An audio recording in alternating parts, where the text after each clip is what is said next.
Hello my dear children, today we are going to see one easy and interesting lesson, that is chapter 7 from history.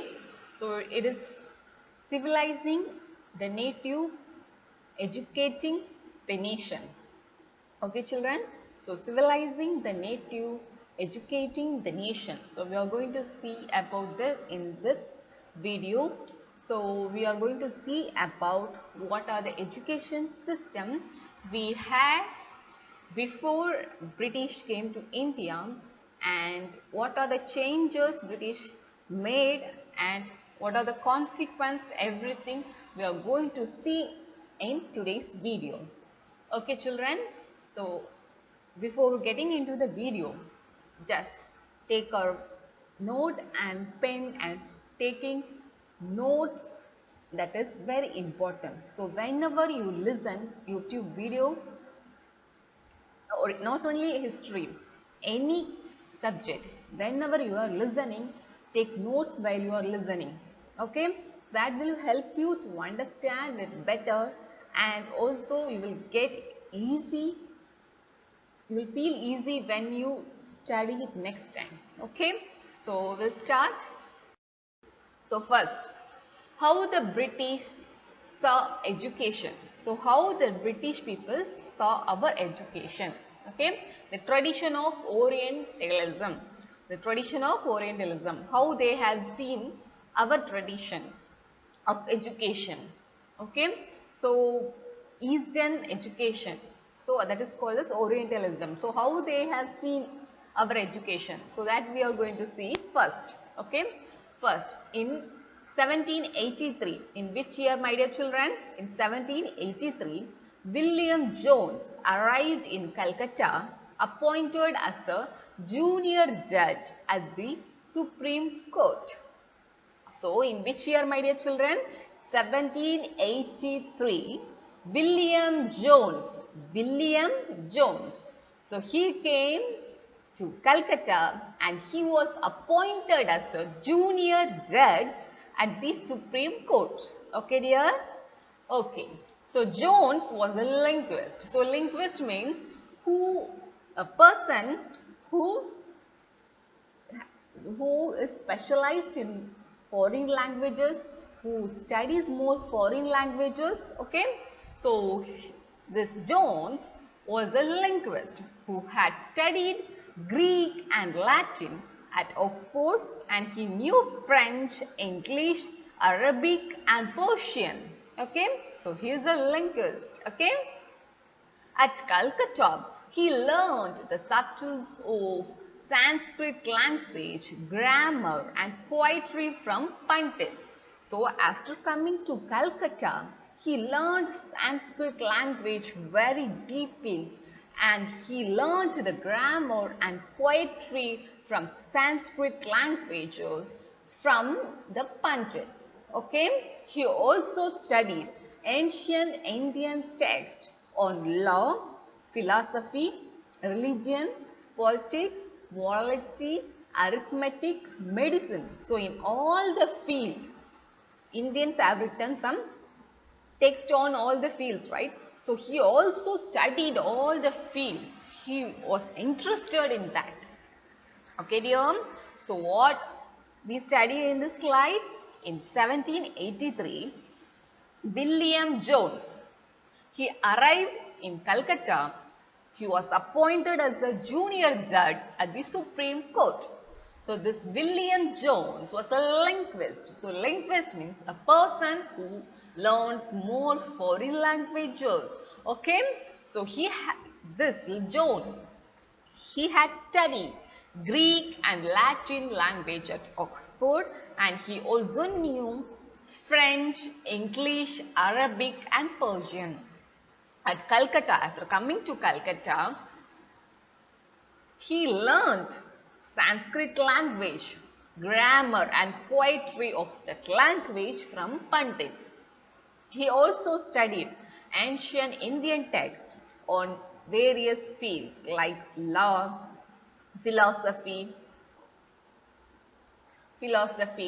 religion, politics, morality, arithmetic, medicine and the other sciences. Okay, so now we are going to see about Henry Thomas and Nathaniel Hale. So we are going to see about Henry Thomas Colebrook and Nathaniel Hale. So these two people were interested in the ancient Indian heritage, to master Indian languages and to translate to Sanskrit and Persian works into English. So what they were interested, these two people were interested in Indian languages and they were interested to translate Sanskrit and Persian work into English language. They were interested in Sanskrit and Persian works, writing works into English. Okay. Jones, already we have seen about William Jones, right? So Jones along with these two, set up the Asiatic Society of Bengal and started a journal called Asiatic Researches. So this Jones, we have seen, right, he arrived at Calcutta and he was appointed as a junior judge at Supreme Court. So that William Jones along with these two people, Henry Thomas Holbrook and Nathaniel Hale, what they set up? They set up the Asiatic Society of Bengal and started a journal called Asiatic Researches. Asiatic Researches. Then Jones and Colebrook felt that the Indian civilization had attained its glory in the ancient past and it declined. So what they felt, this Indian civilization, it attained its glory to its peak in the past, then slowly it got reducing. To understand India better, it was necessary to discover the sacred and legal text that was produced in the ancient period. So they went on discovering ancient texts written in Indian languages to understand the meaning, to translate them and making their findings known to each other. This project will help Indians rediscover their own heritage and understand the lost glories of their past. Okay, so what they did, they felt that this Jones and Colebrook felt that Indian civilization reached its glory in the past and it started getting down. Okay, and to know India better, they thought they should discover the meanings and ancient text, its meanings and translating them and making it understand. So this project will help Indians to rediscover their own culture and understand the glory what they lost in the past. Okay. The company officials felt that institutions should encourage the study of ancient Indian texts and Sanskrit and Persian literature and poetry. So this company officials felt that institutions should encourage the study of not only the study of English but also the study of ancient Indian texts, Sanskrit and Persian literature and poetry. Okay. Hindu and Muslims should learn what they were already familiar with and what they valued and treasured. Okay, so Hindus and Muslims should learn what they have already learned and what they valued and treasured. They should learn that also. They should not leave that. Okay. So in 1781, in which year, my dear children? Years are important in history, right? In 1781, a madrasa was set up in Calcutta to promote the study of Arabic, Persian and Islamic law, and the Hindu college was established in Benares in 1791 to encourage the study of ancient Sanskrit texts that would be useful for the administration of the country. So this is Hindu college was established in Benares in 1791. Okay dear. So we'll see.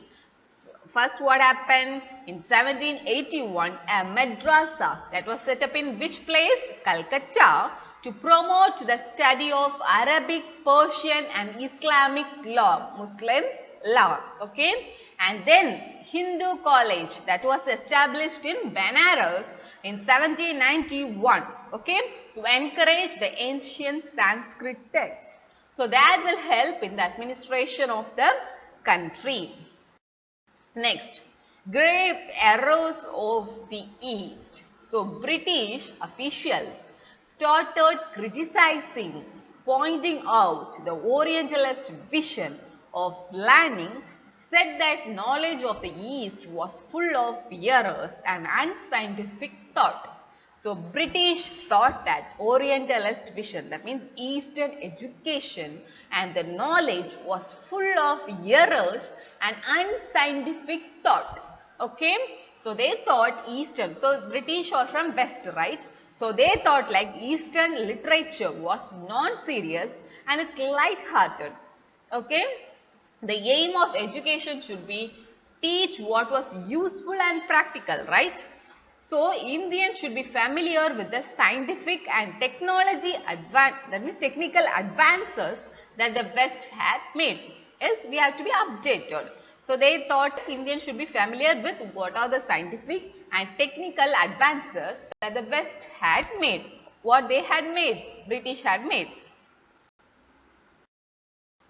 Thomas Babington Macaulay saw India as an uncivilized country that needed to be civilized. So who, my dear children? Thomas Babington Macaulay. So he saw India as an uncivilized country with no knowledge, no proper facility, no knowledge. So he thought this country had to be civilized. Okay. So he urged the British government in India should stop wasting public money in promoting Oriental learning because there was no practical use. Okay, that Eastern learning we have, there was no practical use. So Macaulay thought English language would help Indians to read some of the finest literature of the world had produced, and they will be aware of the developments in the Western science and philosophy. So he thought that learning English language would help them to learn more finest and good writings, literature in the world, and they will be aware of the developments in the Western countries. The English Education Act of 1835, which year, my dear children? 1835. English Education Act of 1835 was introduced and English was made the medium of instruction for higher education. English textbooks began to be produced for schools. So, English Education Act of 1835 was introduced. And according to that, English was the medium of instruction for higher education. Indian English textbooks began to be produced for schools. Then education for commerce. In 1854, the Court of Directors of East India Company in London, they set up an educational dispatch to the Governor General in India. So, they thought like it was issued by Charles Wood, the president of board of the control of the company known as Wood's Dispatch.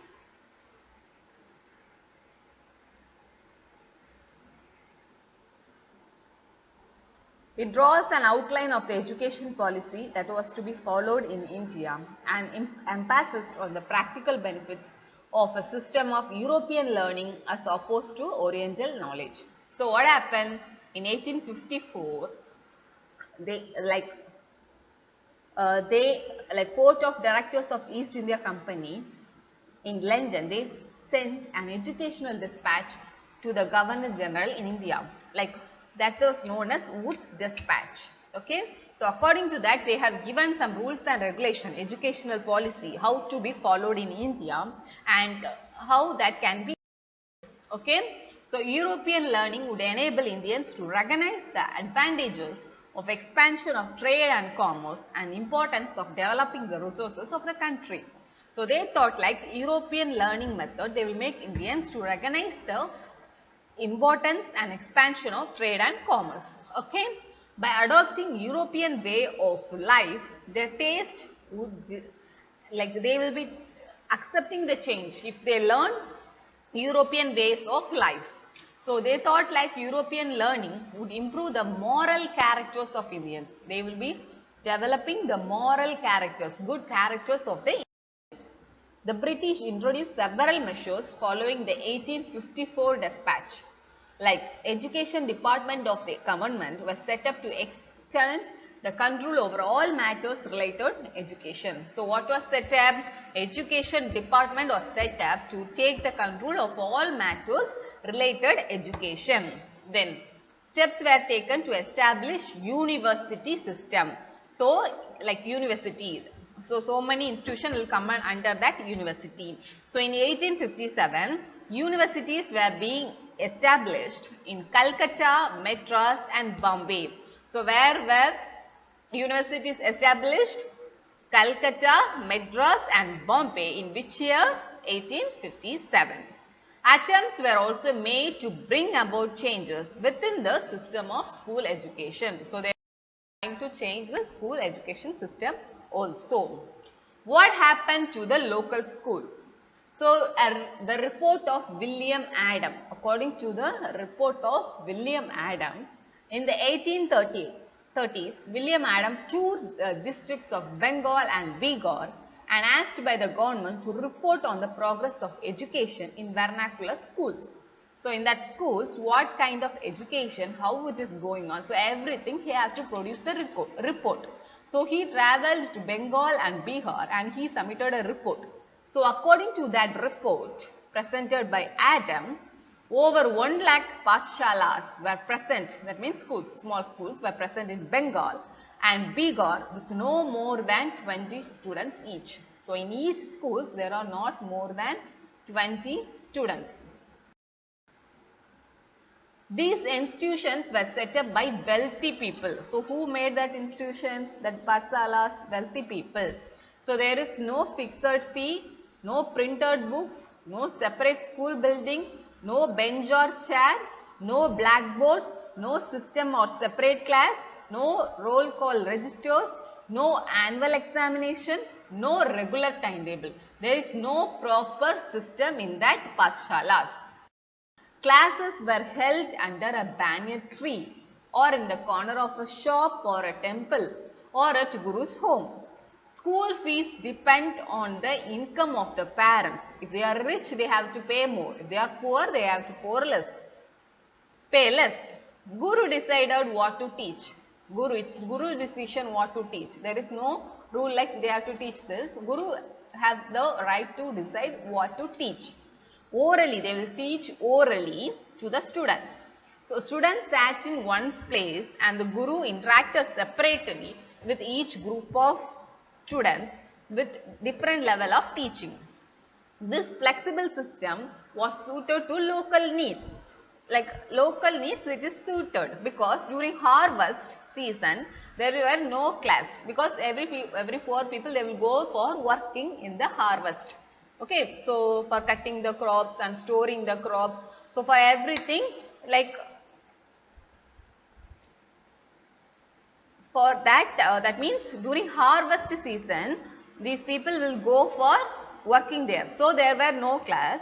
Then again, when this Pathshala will open? Only when? After this harvest, after the crops are cut and stored in some place, and after that only this Pathshala will open again.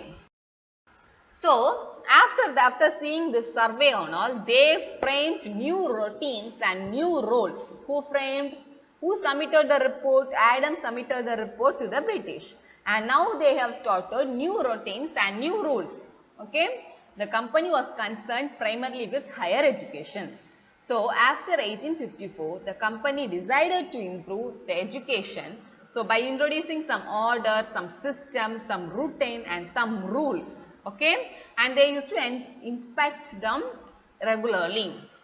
So government appointed a number of government pandits, gave them charge of 4 to 5 schools. So for one government pandit, he will be giving charge to 4 to 5 schools. So the Pathshalas, they accepted the new rules. supported through government grants. Okay. So they have new rules and routines, like everyone have to work and timetable is fixed timetable and regular attendance is must. And before the British officials, many thinkers from different parts of India began to they were talking about the wider spread of education, because many people they were against this Western education, like Mahatma Gandhi, Rabindranath Tagore, they reacted against this Western education. So English education has enslaved us. So according to Mahatma Gandhi, he thought like Western education created some inferiority in the minds of Indians. They forgot their own culture.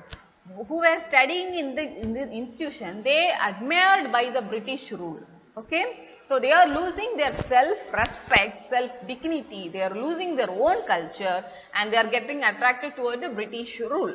Okay. So he said like, after that he said like, this is like enslaving us. Okay. And after that, by some national movement, during some national movement, he urged students to leave the educational institution in order to show that that Indians were no longer will be enslaved by your education system. Then education in English distanced Indians from their own social surroundings. That means Indians living in their own land as strangers, because they are not following and not studying their own culture, they are studying the British culture. Okay. And many started against this Western education system. Then Tagore, abode of peace. So Tagore, Rabindranath Tagore, he started Santiniketan. Okay. Santiniketan in 1901. So during his childhood days, he found schools were very suffocating and very oppressive, like they are not allowed the children to think creatively, they are not allowing the child to be happy. So he thought out, after growing up, he would establish a school where child was happy, free and creative and able to think his own thoughts. Okay. So according to Tagore, the existing schools that killed the natural vision of the child to be creative. So he thought the child had to be creative. Okay. Then Tagore said that creative knowledge should be encouraged with natural environment. Okay. And he was against Western civilization with machines and technology. He was like against that. So he is like natural environment is needed. On the other hand, he also wanted to combine Western civilization with West Indian tradition. He wanted to combine that. He emphasized the need to teach science and technology along with art, music and dance. Okay. So he is like combining. Okay. So he wants the children to be creative. Okay. And many individuals and thinkers, they thought national education system should be fashioned. Okay.